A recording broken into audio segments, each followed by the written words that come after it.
Oh, Samela, what are you doing in here? I was looking for a book that Doc's letting me borrow.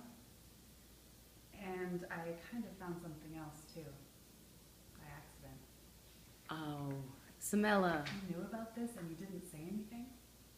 You're supposed to be my friend. I am your friend.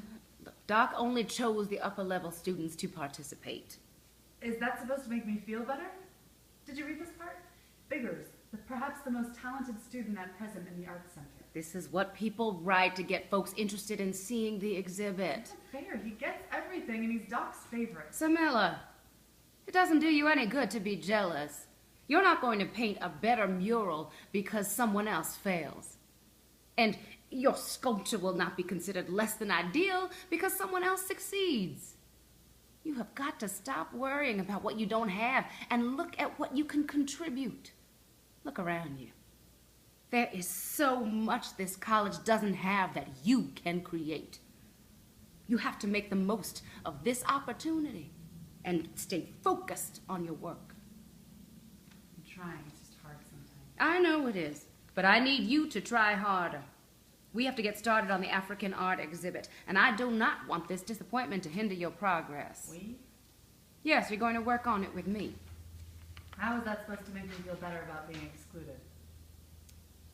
Do you remember how excited we all were to see the Picasso retrospective at the Delgado Museum?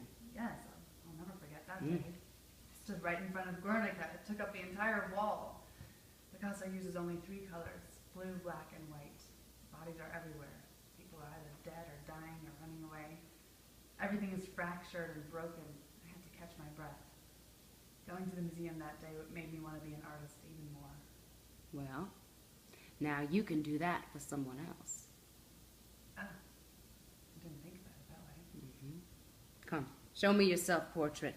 I want to see how it's coming along. It's not a self-portrait anymore. Doc asked all kinds of questions, and suddenly all of New Orleans was in front of me. I have to make a mural. Well, you're lucky to have someone like Doc.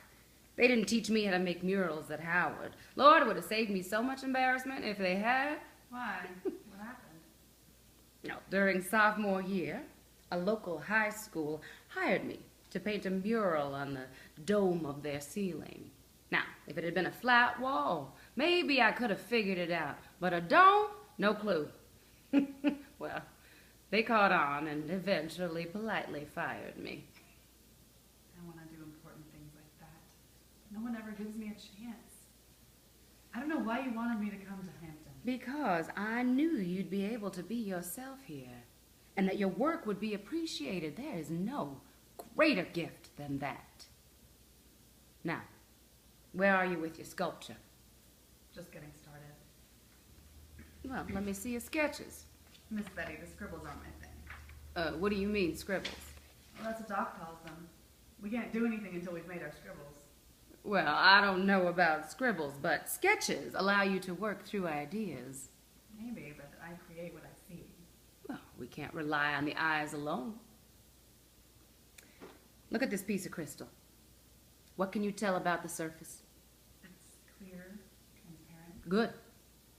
Of course, the color can change depending on the light. Crystal ranges from dark to bright to warm to bleak. Light draws an inconsistent conclusion. What does that tell us? Our eyes, what we see, doesn't show us everything. We must rely on our other senses. Yes. The creative experience brings all of this together. But all I want to do is sculpt a mother and child. I think it'll be beautiful. But it's not enough to create something that is beautiful. You must put yourself into each sketch, each painting, each mural and sculpture. Close your eyes. Remember back to when you first saw that woman in the park. What attracted you to her? I saw a woman holding her baby and she seemed happy. It was as if her whole world was that child and there was nothing else between them or around them. I wanted to capture that happiness. Now, that's interesting.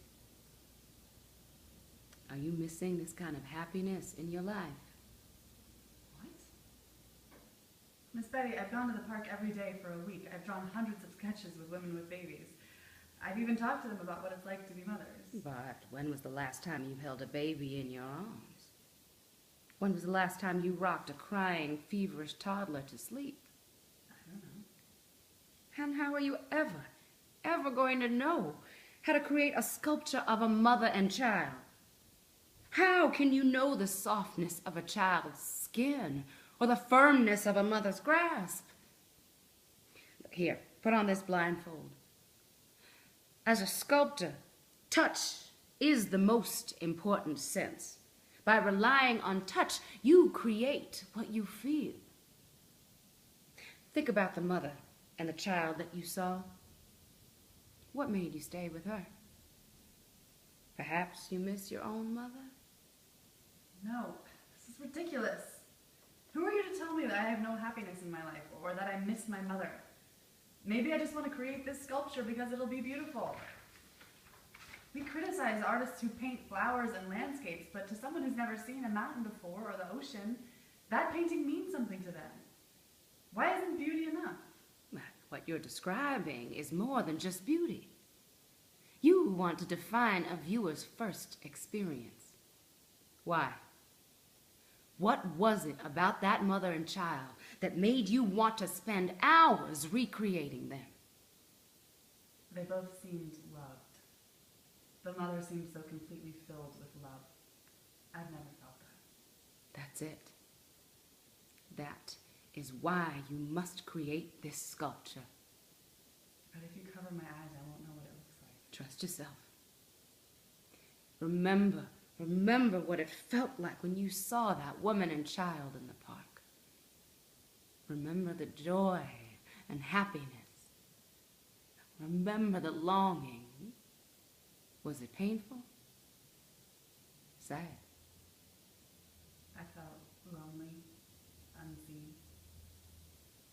Hold on to that loneliness, that desire to be seen, and build your sculpture from this place.